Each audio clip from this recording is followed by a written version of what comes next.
आज हम देखने वाले हैं पथोपंथम लोटांडू। मूवी की शुरुआत में हम 19वीं शताब्दी में ईस्ट इंडिया कंपनी के हेडक्वार्टर में एक मीटिंग को देखते हैं। यह हेडक्वार्टर ट्रेवनकोर शहर में बसा हुआ है। ट्रेवनकोर शहर के मंत्री और जमींदार अंग्रेजों को खुश करने के लिए उन्हें अपने शहर की गरीब लड़कियां देते हैं। यहाँ मौजूद एक अंग्रेज ऑफिसर मंत्री से कहता है कि उसे पहलवानों की लड़ाई देखनी है। फिर मंत्री कहता है कि हमने शहर के 2 सबसे बेस्ट पहलवानों को बुलाया है, और क्योंकि अंग्रेज ऑफिसर को खून खराबा देखना बहुत ही पसंद होता है, इसीलिए वो अपनी शर्त रखता है कि इस लड़ाई में वही पहलवान जीतेगा जो अपने सामने वाले को मार देगा। अब हेडक्वार्टर के बाहर दिखाते हैं तो वहाँ पर लोअर कास्ट को बिलोंग करने वाला चकाबार नाम का आदमी आता है। वो दालचीनी के एक्सपोर्ट के बिजनेस के बारे में बात करने के लिए जमींदार कैमल से मिलने के लिए आया है। चकाबार को छोटी जाति का माना जाता है, इसलिए हेडक्वार्टर्स के उसको अंदर नहीं जाने दिया जाता। लेकिन तभी वहाँ पर एक मंत्री आता है जो उसे जानबूझकर अंदर लेके जाता है। अब अंदर जाने पर जमींदार को उसको देखकर बहुत गुस्सा आता है, लेकिन जब चकाबार कहता है कि मैंने यहाँ आने से पहले 1000 सोने के सिक्के रिश्वत के तौर पर आपके घर भेज दिए हैं, तो ये सुनकर कैमल शांत हो जाता है और कुश्ती खत्म होने तक उसे इंतजार करने के लिए कहता है। इधर जब कुश्ती शुरू होती है तो 2 अलग अलग मंत्रियों के पहलवान आपस में लड़ने लगते हैं और एक दूसरे को बुरी तरह पीटते हैं, जिससे वो खून से लथपथ। तभी चकाबार देखता है कि एक तरफ मौत का खेल चल रहा है और दूसरी तरफ अंग्रेज ऑफिसर गरीब लड़की को अपने कमरे में लेके जा रहा है। कुश्ती करते समय पहलवान एक दूसरे को मारना नहीं चाहते, लेकिन उन्हें अपनी जान तो बचानी है, इसलिए ऐसा करना ही पड़ता है। जब एक पहलवान के पास अपने सामने वाले पहलवान को मारने का एक अच्छा मौका आता है तो वो उसे मारने से बड़ा हिचकिचाता है और फिर वो अंग्रेज ऑफिसर खुद उस पहलवान को मारने के लिए आ जाता है। अब ये सारी गलत चीजें देखकर चकाबार को बहुत गुस्सा आता है और वो अंग्रेज ऑफिसर को ऐसा करने से रोकता है, लेकिन इससे वहाँ के सैनिक उसे पकड़ लेते हैं और एक ऑफिसर उसे मारने के लिए आगे बढ़ता है। लेकिन तभी चकाबार उससे भी मार देता है और रास्ते में आने वाले हर सैनिक को मारता हुआ हेडक्वार्टर से बचकर भाग जाता है। पीछे से अंग्रेज ऑफिसर उस पर गोलियां चलाते हैं, लेकिन तब तक वो उनसे बहुत दूर निकल चुका होता है। अब इस घटना के कुछ सालों के बाद हम ट्रेवनकोर के राजा के महल को देखते हैं, जहाँ सभी मंत्रियों की एक जरूरी मीटिंग बुलाई गई है, क्योंकि राजा के कुल देवता के मंदिर से कुछ समय पहले बेशकीमती जेवर और हीरे जवाहरात चोरी हो गए हैं और राजा हर हालत में उन जेवर को वापस पाना चाहता है। लेकिन उसका सेनापति इतने दिनों बाद भी उसका पता नहीं कर पाया कि ये चोरी किसने की। इसीलिए राजा ने उस चोर को पकड़ने के लिए वेलायुधा नाम के एक आदमी को अपने पास बुलाया होता है। वेलायुधा छोटी जाति का होता है, लेकिन वो बिजनेस की वजह से बहुत ही पैसे वाला बन गया है। इसी के साथ वो मार्शल आर्ट्स और कॉम्बैट फाइट में बहुत ज्यादा अच्छा है और इस वजह से वो इस राज्य का सबसे ताकतवर सोल्जर भी है। लेकिन ये सब होने के बावजूद भी लोग उसे नीचा ही मानते हैं और इसलिए सैनिक उसे राजा के दरबार में जाने से रोक लेते हैं। लेकिन तभी वहाँ पर राजा का मंत्री आता है और उसे अपने साथ अंदर लेके जाता है। राजा को वेलायुधा पर बहुत ही विश्वास है कि वो मंदिर के खजाने को वापस ढूंढकर जरूर लेकर आएगा। लेकिन वहाँ मौजूद मंत्री और जमींदार वेलायुधा को ये जिम्मेदारी देने से मना करते हैं, क्योंकि उनके राज्य में छोटी जाति वाले लोगों को मंदिर के आसपास जाने की परमिशन भी नहीं है और उनका कहना यह होता है कि वेलायुधा जब मंदिर के खजाने को ढूंढ लेगा तो वो उसको टच करके खराब कर देगा। इसी वजह से सभी मंत्री इस चीज का विरोध कर रहे होते हैं। फिर वेलायुधा पूरे काउंसिल को अपने खिलाफ देखकर राजा को कहता है कि आप किसी और से ये काम करवा लेना। इस तरह कहकर वो चला जाता है। बाहर निकलते समय उसे कन्नापुरु नाम का एक सिपाही मिलता है, जिसके पिता को वेलायुधा नहीं मारा था। फिर भी उसके मन में वेलायुधा के लिए इज्जत होती है, क्योंकि वो अपनी जाति के हक के लिए कुछ भी कर सकता है। इसके बाद अगले सीन में हम देखते हैं कि राजा के सैनिक एक चेरथला नाम के कस्बे में छोटी जाति की एक औरत और उसके पति को सभी लोगों के सामने कोड़े मार रहे हैं, क्योंकि उन्होंने ब्रिज टैक्स नहीं दिया था। दरअसल इस राज्य में छोटी जाति की औरतों को कमर से ऊपर कोई भी कपड़ा पहनने का अधिकार नहीं होता और अगर उन्हें अपने ब्रेस्ट को ढकना है तो उन्हें ब्रेस्ट टैक्स चुकाना पड़ेगा। ऐसे ऐसे वाहियात रूल थे वहाँ पर। जो औरत इस टैक्स को नहीं देती थी उसे कोड़े मार मार कर मौत के घाट उतार दिया जाता था। फिर ब्रिज टैक्स के इस नियम का विरोध करने के लिए नगेली नाम की एक लड़की कस्बे की सभी औरतों के साथ मिलकर राजा के पास जाती है। लेकिन तभी रास्ते में उसे सेना का मुख्य चीफ नाम्बू अपनी सेना के साथ अपनी तरफ आता हुआ दिखाई देता है।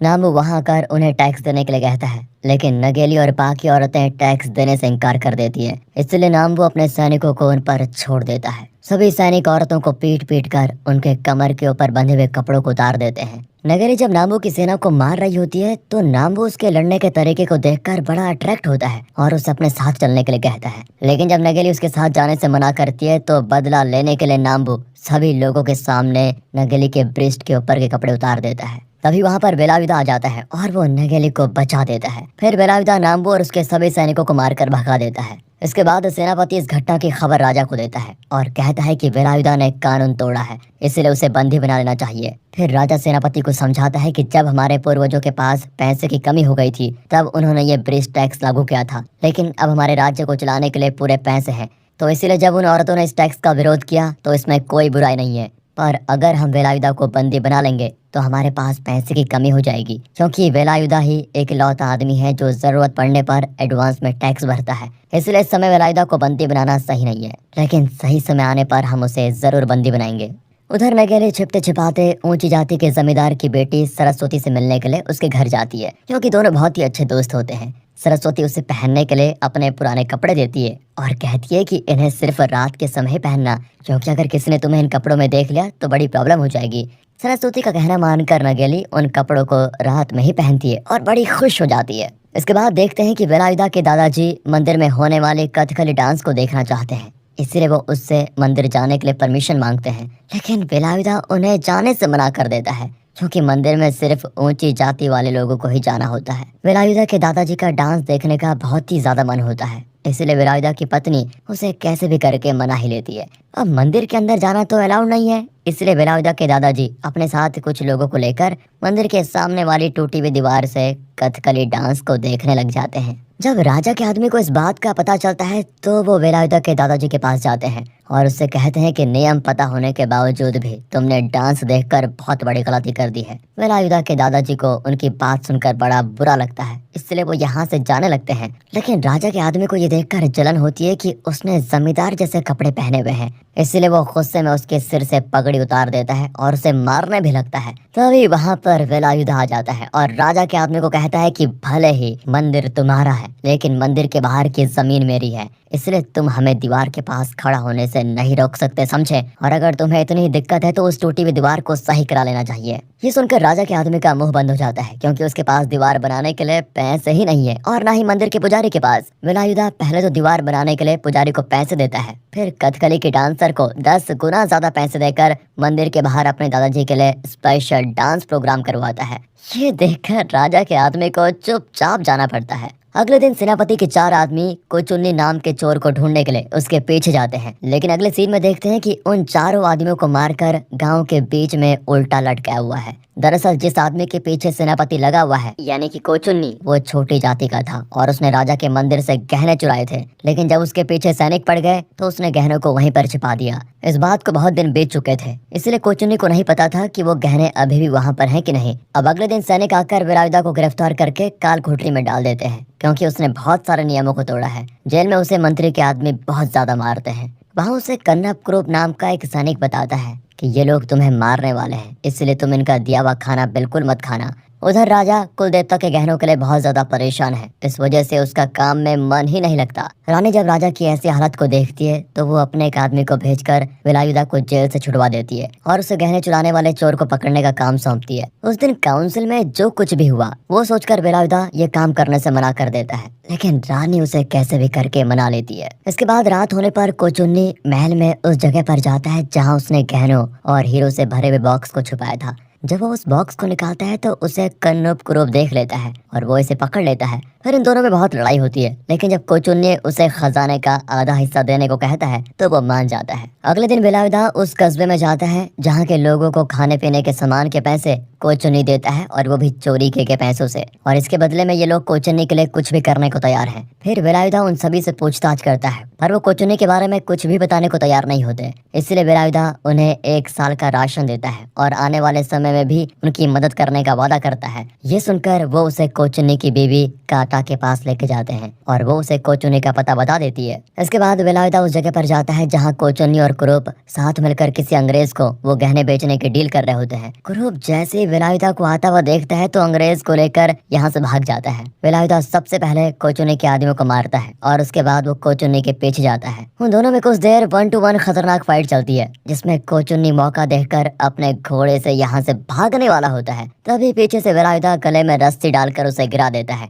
और घसीटता हुआ शहर के बीचों बीच लगे हुए राजा के दरबार में लेके जाता है। वहाँ पूरा गांव आया हुआ है। कुछ मंत्री ये देखकर बिल्कुल भी खुश नहीं होते कि बिना टैक्स दिए छोटी जाति की औरतें कमर के ऊपर कपड़ा पहने हुए उनके सामने खड़ी हैं। मंदिर के जेवर को वापस लाने और शहर के सबसे बड़े चोर को पकड़ने के लिए राजा वेलायुधा को सेनापति की पोस्ट देता है, जिसे पेंकार कहते हैं। ये देखकर बहुत सारे लोगों को बुरा लगता है कि एक छोटी जाति का आदमी सेनापति बन गया। सेनापति बनने के बाद वेलायुधा का बिजनेस और भी ज्यादा बढ़ जाता है और वो मसाले से भरे हुए बड़े बड़े शिप्स को विदेशों में एक्सपोर्ट करने लगता है। एक दिन वेलायुधा के पास नगेली और सरस्वती आती है। सरस्वती उसे बताती है कि उसकी शादी राजा के सलाहकार के साथ होने वाली है, जिसकी उम्र 80 साल है, और सरस्वती शादी को रोकने के लिए वेलायुधा से मदद मांगती है। लेकिन वेलायुधा उसे समझाता है कि वो इस वक्त छोटी जाति वाले लोगों के हक के लिए ही लड़ रहा है, और अगर वो ऊंची जाति के लोगों के मामलों में बोलने लगा तो उसके साथ बाकी लोगों का भी नुकसान होगा। इसलिए वो सरस्वती को अपनी लड़ाई खुद लड़ने के लिए कहता है। फिर जब सरस्वती की शादी होती है तो फर्स्ट नाइट को उसका पति इंटीमेट होने की कोशिश करता है, लेकिन सरस्वती को वेलायुधा की ये बात याद आती है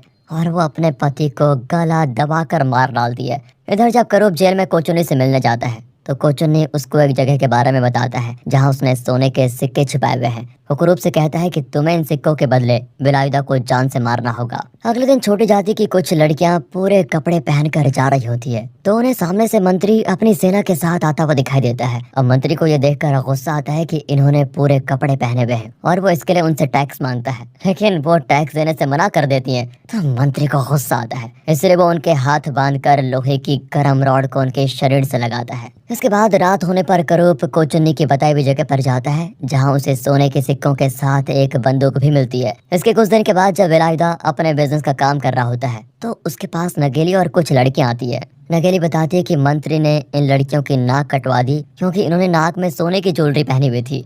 ये सुनकर वेलायुधा को बहुत गुस्सा आता है और वो अगले ही दिन अपनी जाति के देवी के मंदिर में पूजा करवाता है, जहाँ वो सभी लड़कियों को पूरे कपड़े पहनकर नाक में सोने की ज्वेलरी पहनकर आने के लिए कहता है। और जब ये बात एक मंत्री को पता चलती है तो वो अपनी सेना लेकर उसके मंदिर पहुंच जाता है। पहले तो वो लड़कियों को कपड़े उतारने के लिए कहता है, लेकिन जब वेलायुधा उन्हें ऐसा करने से मना करता है तो मंत्री अपनी सेना से उनके ऊपर हमला करवा देता है। इधर वेलायुधा फिर एक एक करके सैनिकों को मारे जा रहा होता है। वहीं दूसरी ओर नाम्बू नाम का सैनिक वेलायुधा के दादाजी को मार देता है। ये वही सैनिक है जिसने कहानी की शुरुआत में नगेली के ब्रिज से कपड़ा उतारा था। अब ये देखकर वेलायुधा गुस्से में नाम्बू को मार देता है। तभी दूर जंगल में से उसके ऊपर कोई गोली चलाता है जो सीधे उसके कंधे पर लगती है। अब वेलायुधा उसके पीछे जंगल में जाता है, जहाँ कुछ देर पीछा करने के बाद उसे कोचुनी का आदमी बाबा मिलता है। वो बाबा को रस्सी से बांधकर आगे लेके जाता है और उसे क्रूप भागता हुआ दिखाई देता है। फिर वो क्रूप को गोली मारता है और वो सीधे पास के तालाब में गिर जाता है। इसके बाद काउंसिल में मंत्री राजा को पूरी बात बताने के बाद कहते हैं कि वेलायुधा ने उनके सैनिक क्रूप को मार दिया है, इसलिए उसे फांसी की सजा होनी चाहिए। ये सुनकर वेलायुधा बताता है कि इन्हीं मंत्रियों ने मेरे दादाजी को मार दिया और मुझे क्रूप को मारने का जरा भी पछतावा नहीं है, क्योंकि वो चोर कोचुन्नी के साथ मिला हुआ था। वो राजा के सामने कोचुन्नी के खास आदमी बाबा को गवाह के तौर पर पेश करता है। बाबा बताता है कि तुम्हारे मंत्री ने कोचुन्नी को महल की सभी खबरें बताई, जिसकी वजह से वो मंदिर के गहने चुरा पाया। और जब राजा को उस मंत्री के बारे में पता चलता है तो वो उसे तुरंत गिरफ्तार करके जेल भेज देता है। राजा फिर इस पूरे मामले की जांच पड़ताल करने के बाद फैसले को कुछ दिनों के बाद सुनाने के लिए कहता है और वो वेलायुधा को छोड़ ही देता है, क्योंकि उसने जो कुछ भी किया वो अपने लोगों की भलाई के लिए किया। अब रात में कुछ मंत्री मिलकर वेलायुधा को मारने का प्लान बनाते हैं, क्योंकि उन्हें डर होता है कि अगर जांच पड़ताल होगी तो उनका नाम सामने आएगा। इसके बाद जिस दिन वेलायुधा अपने बिजनेस की मीटिंग के लिए दूसरे देश जाने वाला होता है, उस दिन मंत्री के आदमी वेलायुधा के खाने के सामान में नींद की दवाई डाल देते हैं। और जब वेलायुधा अपना आधा रास्ता तय कर चुका होता है तभी उस खाने को खाने के बाद सभी शिप पर आदमी गहरी नींद में सो जाते हैं। अब इसी मौके का फायदा उठाकर मंत्री के आदमियों से भरी भी बहुत सारी शिप उन्हें घेर लेती है और वो एक एक करके वेलायुधा के आदमियों को मारने लगते हैं। इस समय वेलायुधा की आंख खुल जाती है। वो बहुत देर तक उनसे लड़ने की पूरी कोशिश करता है, लेकिन अंत में वो मारा जाता है। इसके अगले दिन मंत्री गांव में नगेली को सभी गांव वालों के सामने ब्रिज टैक्स के लिए मारते हैं, क्योंकि वो जानते हैं कि वेलायुधा और नगेली की वजह से पूरा गांव उनके खिलाफ हो गया है। और वेलायुधा को मारने के बाद अगर वो नगेली से ब्रिज टैक्स वसूल कर लेंगे तो कोई भी उनके खिलाफ नहीं जाएगा। नगेली को बहुत देर तक मारा जाता है, लेकिन फिर भी वो टैक्स देने के लिए नहीं मानती। लेकिन जब वो लोग उसके पिता को मारने लगते हैं तो नगेली टैक्स देने के लिए मान जाती है। नगेली घर के अंदर जाती है और बाहर आकर ब्रिज टैक्स देने की जगह उन मंत्रियों के सामने अपने ब्रेस्ट को काट लेती है और कहती है कि इन्हें ले जाकर अपने राजा को दे देना। इतना कहकर नगेली मार जाती है बेचारी। किसी को इसके बारे में ना पता चले इसलिए सबूत मिटाने के लिए मंत्री नगेली को जला देते हैं। नगेली का होने वाला पति उसकी जलती हुई लाश के ऊपर खुद को खत्म कर लेता है। ये देखकर सभी गाँव वाले गुस्से में मंत्री के घर और बिजनेस की जगह पर आग लगा देते हैं। इतना सब कुछ होने के बाद फाइनली राजा ब्रिज टैक्स को हमेशा हमेशा के लिए बंद कर देता है।